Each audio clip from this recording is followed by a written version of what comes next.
What's up, guys? Welcome to A Restar's Life. My name is Chris. Thank you so much for joining me. In today's episode, I want to go over how to narrow down what you're selling. There are a lot of different ways to make money reselling, and I want to go over how I consolidate all this crazy information and figure out what to sell. So I'm going to summarize it real quick, which is what you want to do is sort of figure out how industries work, and then that's the first part. Once you figure out how they work, you want to turn on your blockers and just focus on that one category. So let me give you guys an example.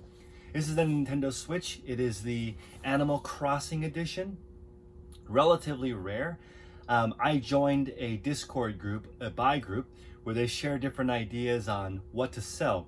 It can easily get overwhelming though, because there are a ton of different things to do. So the group that I joined is called Discounters.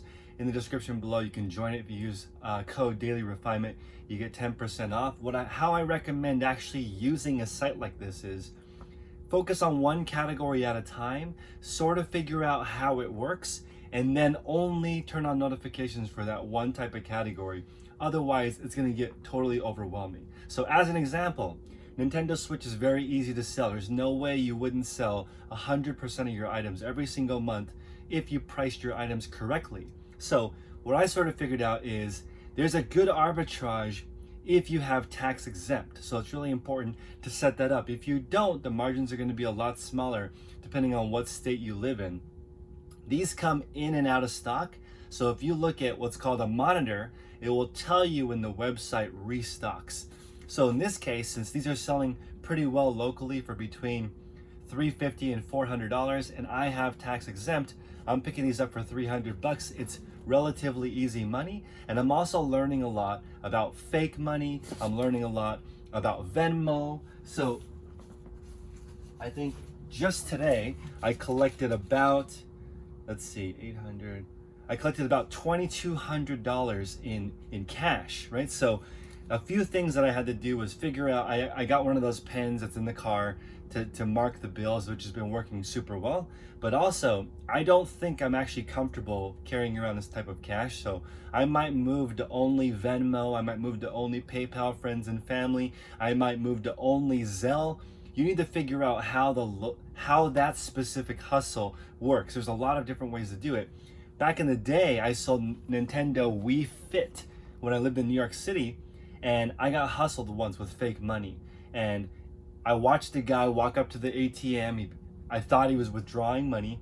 He gave me money from an envelope that wasn't the envelope of money that he got from the ATM. That was totally staged. So I got hustled. So remember, whatever game you decide to play, if you want to play in the local game, it's a lot scarier because you don't have eBay on your side taking care of you if something goes wrong. But the local flip is a great way to get started.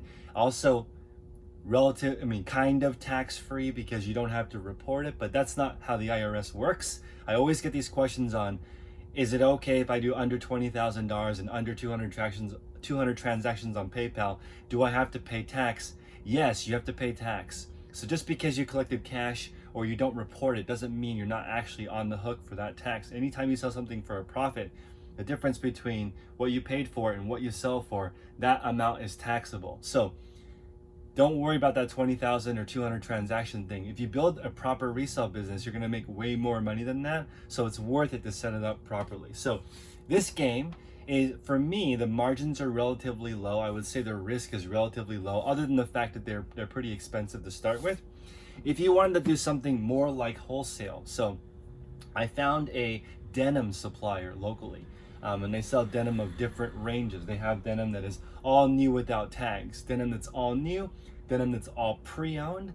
I bought a sample of it to get an idea of what it is.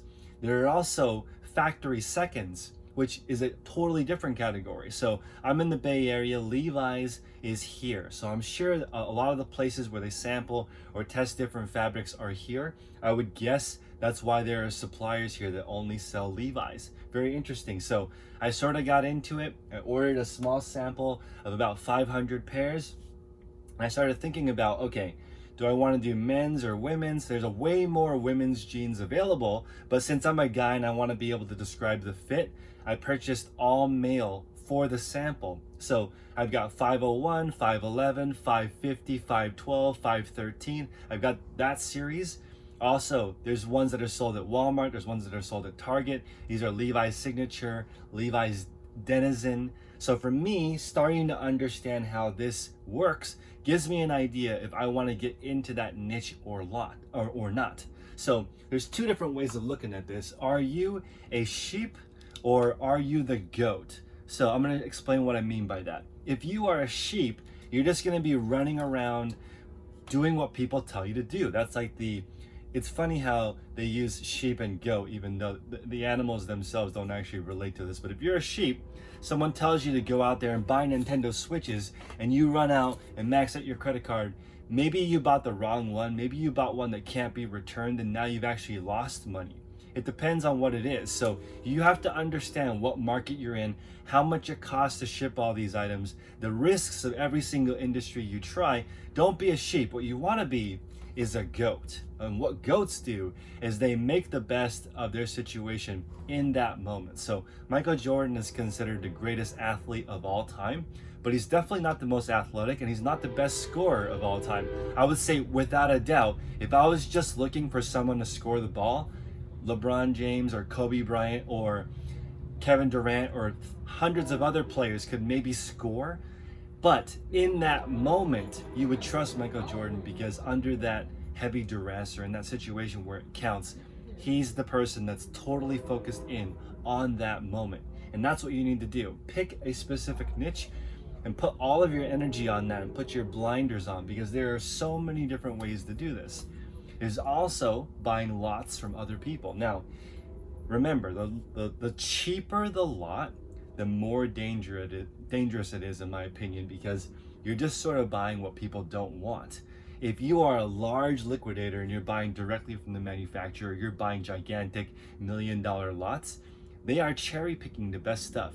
As it moves down the line, there are more and more middlemen along the way, and what's left is you're buying something for 5 and selling it for maybe 15, and that product is not even popular. So you might get stuck with inventory that's literally somebody's 10th choice. The person bought $2 million worth, they kept the good stuff and sold it to another distributor. That person took the stuff that was the best out of that lot and sold the rest of it, and it keeps going down. So it might be worth it for you guys to actually pool up a little bit of money and go in on a larger deal. If you're afraid, try to split that lot with somebody else, and just so you can get a larger lot that's less risky. In my opinion, all of the wholesale lots that are under $500 are usually garbage, just to be honest. It usually is not very good because it's already been picked through a dozen different times. So you want to go onto a group like Discounters and scroll through and figure out, okay, there's people flipping Pokemon cards.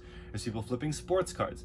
Not all sports cards are profitable. Do not go to Target and buy Pokemon cards and sports cards because they're available. You need to know which ones. You need to know which packs. You need to know where they're sold. You need to understand the news and events around that specific niche. You can't just dive in and buy what's available. That is not going to work. Most likely, if it is available, that means it's not that popular. If you're going to play the game where you run around chasing things that are supposedly hot, you have to know exactly the timing. You have to know when they come out. You have to know how they're stocked. You have to know who's buying it, how many people. A restock can either be the greatest thing ever, meaning it comes out again and you already know, so you go out and clean up, or it might mean that the market will completely tank because now there's way too many of the supply and people can just go to the store instead of paying you a super premium on the item. So whether it's retail arbitrage, online arbitrage, buying from the Dollar Tree, I got you guys know that I was selling this product from the Dollar Tree. I am going to make that guide on how to do this, but remember, in order to play this game, you've got to have a lot of patience. I went through my Dollar Tree today to look at the different sections and different departments to see what is the most profitable. I looked at different YouTube channels to find out how they're doing it. You need to do the same. When I come out with my guide on the Dollar Tree, it's going to be fairly inexpensive. It's probably going to be $30 on how you can go and do it. I recommend you buy all of them. There's so many different people talking about how to do this. All you have to do is learn one tiny trick. So people were saying, how can you ship 2 of these for $15 free shipping? Well, if you understand flat rate shipping, you would know that 2 of these fit inside of a padded flat rate envelope, also a cardboard padded envelope. But remember, if you're gonna send liquids, make sure to seal it. Otherwise, somebody may have a mess when they actually get it. And most stuff like this, I would actually prefer to ship in a box. So it's important to understand the specific market for each individual item. So for me, I would say that I am excellent at determining whether or not it is a good opportunity.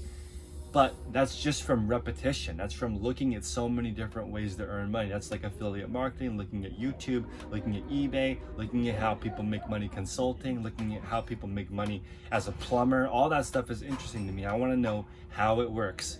Once you figure out though which one of these different things you want to try, put the blinders on and get really, really good at that one thing. Become the GOAT, the person that really focuses in on one specific category. Let me know in the comment section below, are you a goat or are you a sheep? See you guys in the next episode. Make progress daily.